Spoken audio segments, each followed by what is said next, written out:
No matter the decade, the X-Men have always fought to protect a world that hates and fears them. But out of thousands of comics and dozens of adaptations, X-Men the Animated Series from the 90s holds a special place in the hearts of fans. Reinterpreting, remixing, and combining comic stories from across the, at the time, 30 years of X-Men history, the animated series became a sort of ideal launching pad for new and old fans of any age. And if you grew up with the show like I did, it's a core part of how you view the X-Men. In the last few years, superhero movies and TV shows have been looking more and more to the past, in search of something to reignite audiences when newer stories are met with less and less excitement. So it's not a surprise that Marvel Studios decided to return to the past, with the announcement of X-Men 97 on Disney+, premiering on March 20th, 2024, and picking up essentially where the original series left off. What did surprise me was just how incredible this show turned out to be, not just because it recaptured the feeling of that series with a far higher quality, but because it told an incredibly well done story that took far more chances than what you'd expect from its nostalgic reason for being. And in this story of intolerance and prejudice on both sides of the mutant versus human conflict, we find that peace has no easy path forward. What makes this a revival done right? How does this trip to the past actually embrace a modern sensibility? And why does it speak to the power of this series in ways few others have? Let's travel back to the bold future of X-Men 97.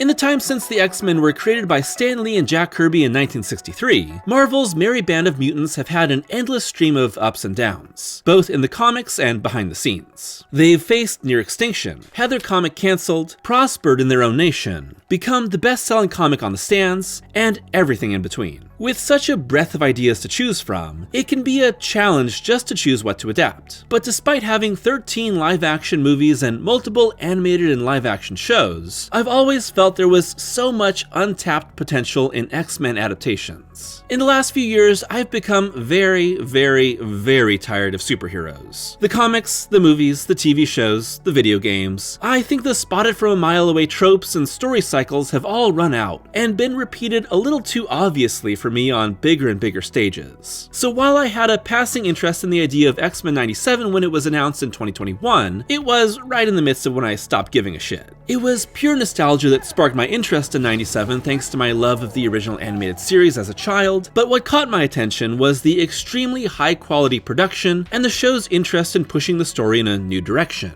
This wasn't a nostalgia act happy to simply shut up and play the hits, but to take the foundation of what came before and set off in a new direction. But before we go any further into the new animated series, we have to look back at what came before. I've always wanted to do this. Previously on X-Men.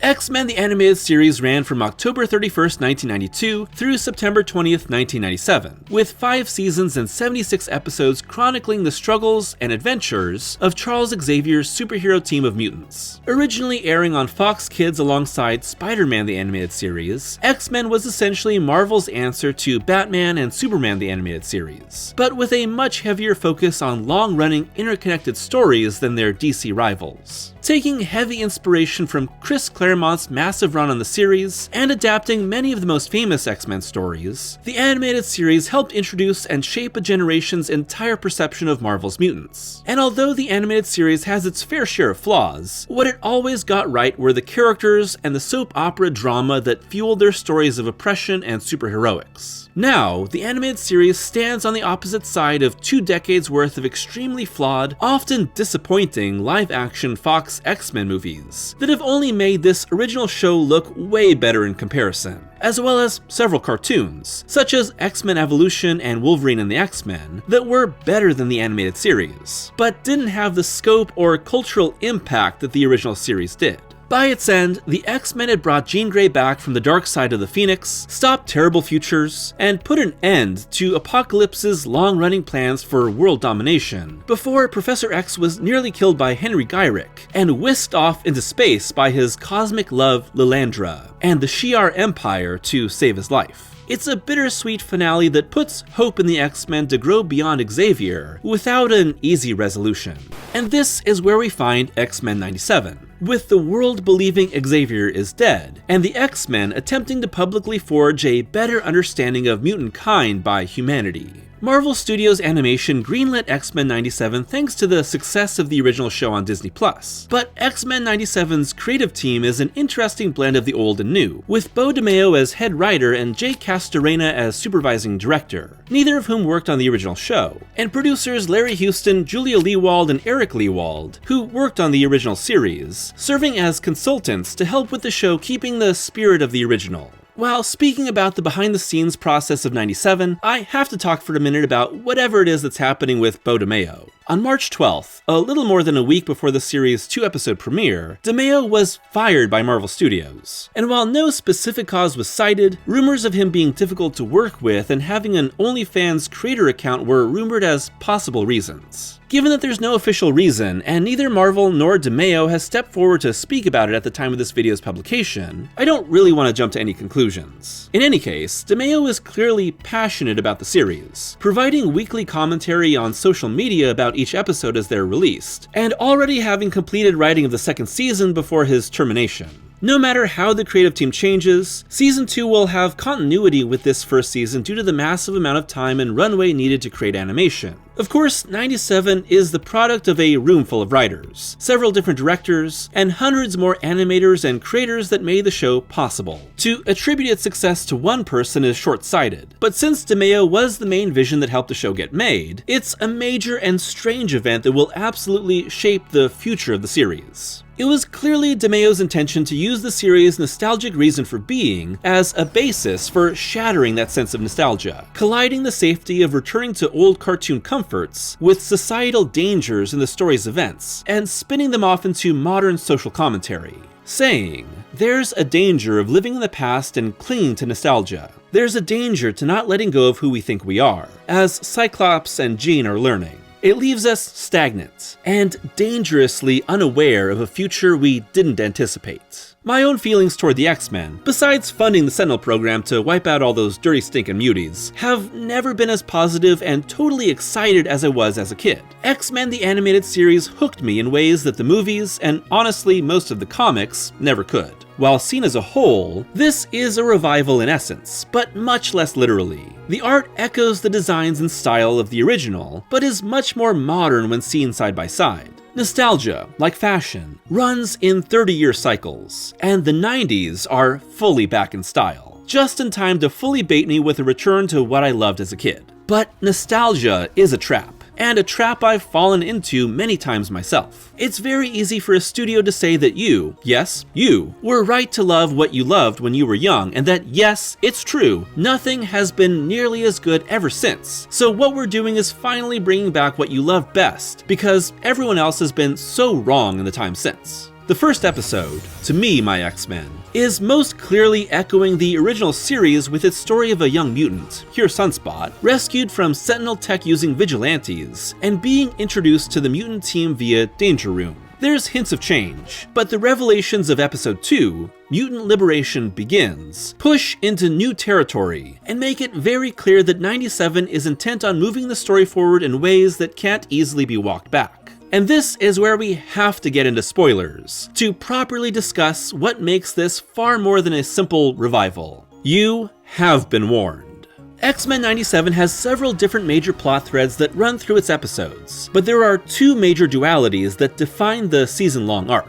First is the question of Magneto's redemption. With Charles Xavier's will, Earth thinks he's dead, but he's just chilling in space with his bird lady girlfriend, leaving the X-Men and the entirety of his legacy in the hands of his old friend and longtime enemy.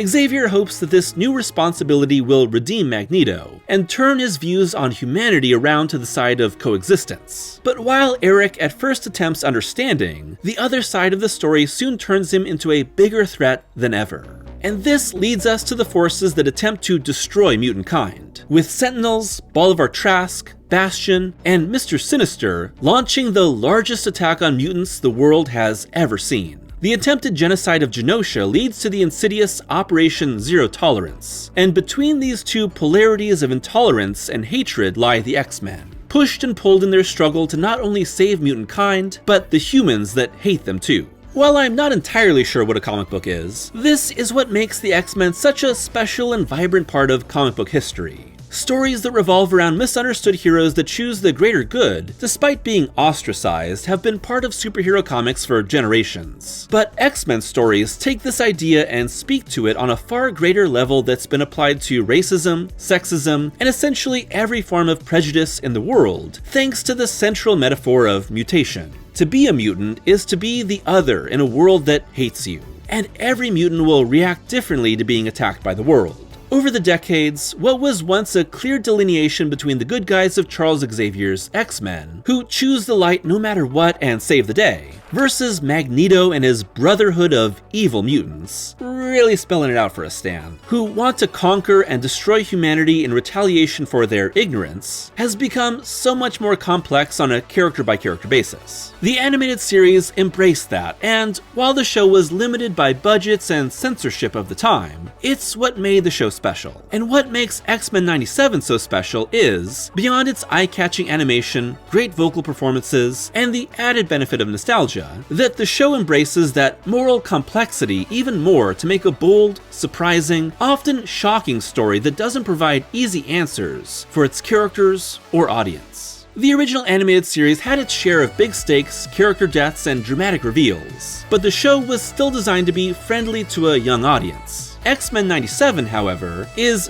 definitely not a kid's show. Seeing Gambit bloodily impaled on a giant sentinel tentacle would have probably scarred little Matt for life, while Cyclops' discovery that he's actually had a child with a Jean clone, and not the original one, would have made me very confused about my own parents, who were penguins that raised me in a sewer. And I can't help but think that 97 is built with people like me in mind the most. This really isn't a show for new viewers or for younger audiences. While this may be designed as picking up right where the show ended, its tone, dark story beats, and complex morality are first and foremost for viewers who have grown up in the decades since they first watched this cartoon. This revival is created in the mindset of continuing in the middle of the 90s. But it's also playing off more than 25 years of additional stories that have seen print ever since the original series ended. Whereas X-Men the Animated Series loosely adapted comics including Days of Future Past, the Dark Phoenix Saga, and many other bits and pieces, largely from Chris Claremont's run,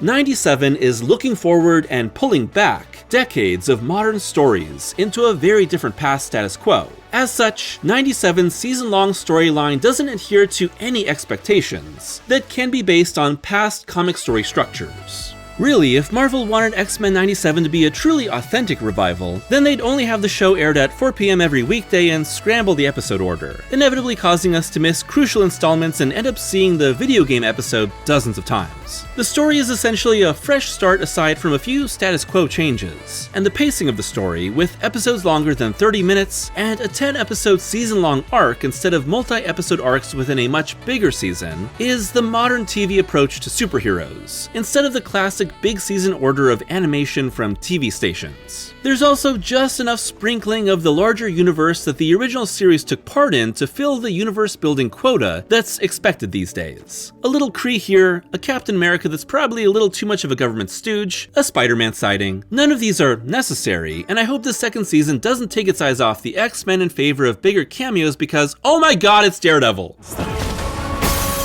It's clear these moments have been devoured by hungry fans, because these 90s cartoons are deeply, deeply loved by millions, and haven't been seen in decades. It sort of feels like an old friend popping by to say hi, just when you've grown tired of your newer friends. As far as adapted stories go, X-Men 97 moves from the trial of Magneto to Inferno, dips in and out of life-death, homages the X-Men arcade game, turns Genosha into House of X Krakoa, destroys it with E is for Extinction, brings in friggin' Operation Zero Tolerance of all things, and then whips back around to Fatal Attractions. 97 isn't perfect. Its biggest flaw is that some of the moments pulled from these sources separated by decades feel completely alien to one another no matter how hard the creative team works to fit them into this new story. But thankfully, it doesn't feel like a greatest hits compilation, because the characters' relationships to one another are the driving force, and the series is willing to let them change due to the effects of the plot. Every main character gets a moment to shine and develop, starring in their own action sequence or being the focal point of an episode. Cyclops, now voiced by Ray Chase, in particular has a lot of screen time, and I think you could really see him as the main character of this season, as he's not just given some amazing moments to shine in combat, but his struggles as the new leader of the X-Men forced into a partnership with previously sworn enemy Magneto carry through every episode.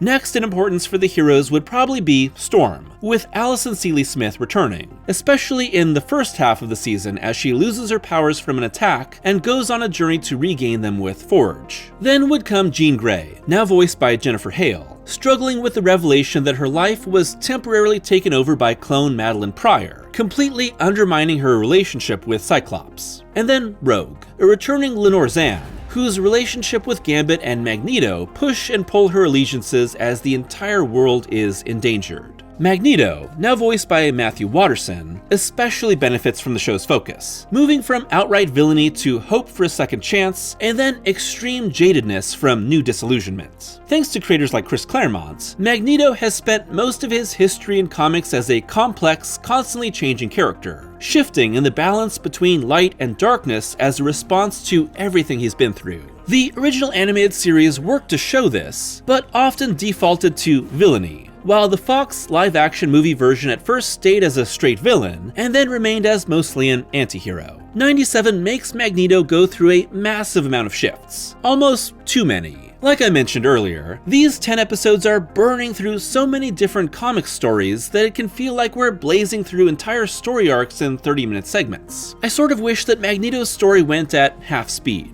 His seeming death in episode 5 is maybe the most emotionally impactful moment of the whole show, but he's revealed as alive 2 episodes later, and quickly becomes the big bad of the final arc. Slowing down would change the show, so I can't say what it would look like otherwise, but swallowing up as many comic ideas in one go is one of the worst things about modern superhero adaptations. Surprisingly, the character with the least focus among the main cast is Wolverine. That would be shocking, almost deal-breaking a decade ago, as Logan was the de facto main character of almost every X-Men comic and adaptation. Now, I think it's refreshing. The Wolverine episodes of the first series were some of my favorites of the entire show, but a series that has so many characters as X-Men can use a change of focus. Wolverine does, however, have an incredibly kick-ass action scene in episode 8, alongside a swashbuckling Nightcrawler, who I'm so glad was turned into a supporting character here after barely being in the original show. Really, I like every character here.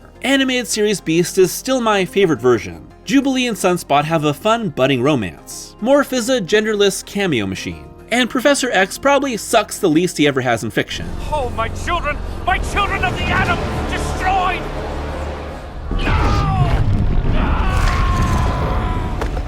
Every X-Men story exists within the tension of a dark future, ever since Claremont and Byrne's Days of Future Past introduced a possibly inevitable dark fate. Since then, many different alternate futures, almost all apocalyptic, have been shown. Here, the endgame of the X-Men's future shown by Cable is that humanity will find utopia in the future, as cyborg upgraded evolution created by Bastion, and built on the backs of mutants imprisoned as slaves. Hatred against mutants is expressed in many different ways throughout the season. Small slights, a demand for ideal minorities, performative allyship, a continual sense of mistrust. But none of these compare to the genocide planned out by Bastion and Mr. Sinister.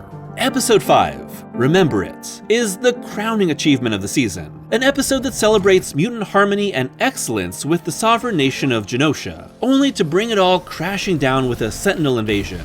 The fact that so much of the episode is focused on the many mutant cameos of Genosha in pure celebration means that you know something absolutely has to go wrong. But just how much goes wrong is shocking. The Sentinel attack is so brutal, and the consequences are so immediately deadly, that Magneto, Rogue, and Gambit's counterattack is panic-inducing.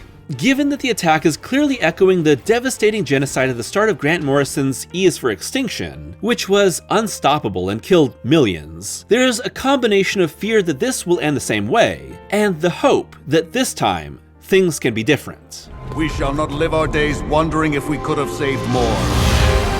Having Gambit, Rogue, and Magneto suddenly in a love triangle with no chance for resolution makes this all even more devastating on a small, personal level, with the entire episode slowly hinting at something terrible coming, and then depicting this sudden, horrifying attack without restraint. It's clear that anything could happen here. but I wasn't ready for what came next. With Magneto doing everything in his power to stop the Sentinel, but in the end unable to save even Little Leech. His quiet comfort at the moment of death absolutely destroyed me. Hab keine Angst.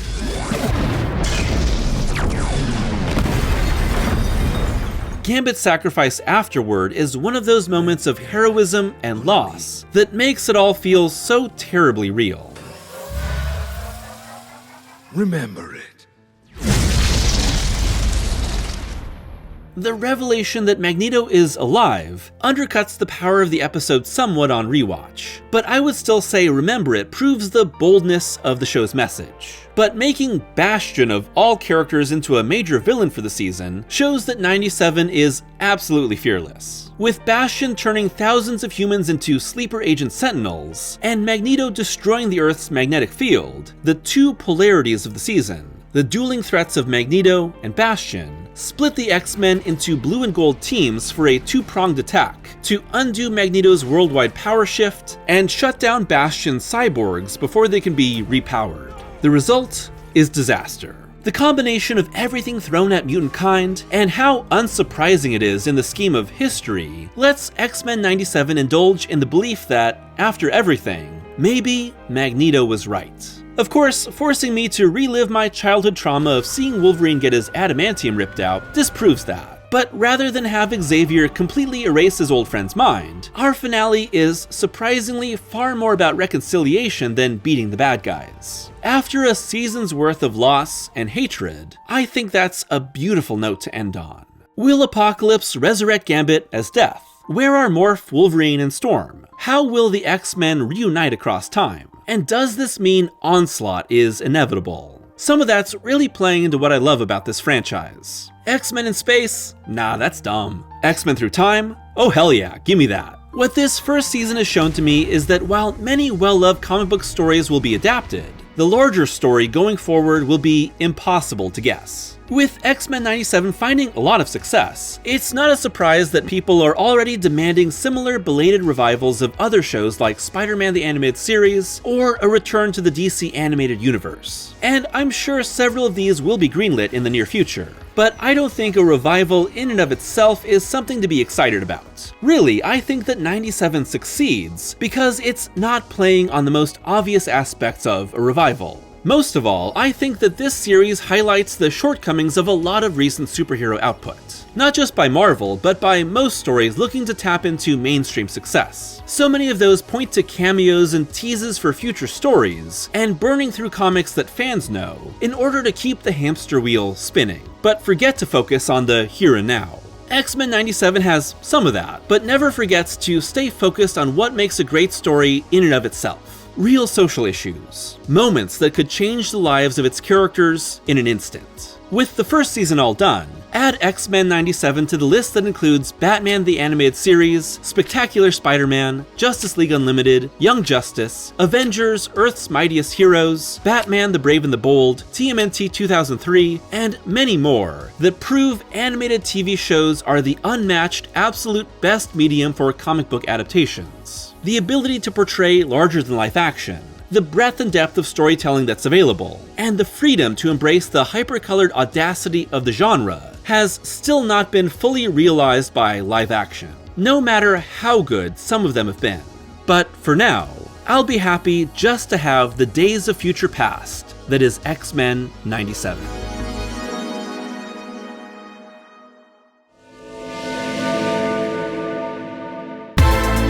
Thanks for watching today's video, and oh my god, would you look at that, I talked about a superhero thing. It's been a while, but I had to make a special exception for X-Men 97. I had been watching this show week to week, and with every week I continued to be just astonished by how amazing it actually was. With episode 5, Remember It, totally convincing me that this was one of the all-time great superhero adaptations. And like I said in the video, I was interested in this series, but I really didn't expect it to be this good until I started watching it. And as I came to the close of my week-to-week viewing as I kept up with the show, I realized that I really just wanted to make a video about it. There is a lot to talk about in this show, and with so many different cameos, comic book references, and character developments, I feel like I only scratched the surface with this video. But I'm glad that I just gave myself the opportunity to talk about it. and I hope that you enjoyed me talking about it too. And while there is a lot of secretive behind-the-scenes controversy about Beau DeMayo, and whatever it is that led to him being fired, I'm still really looking forward to Season 2, because if it's anywhere near as good as Season 1, it's going to be a really special treat, and it really can't come soon enough.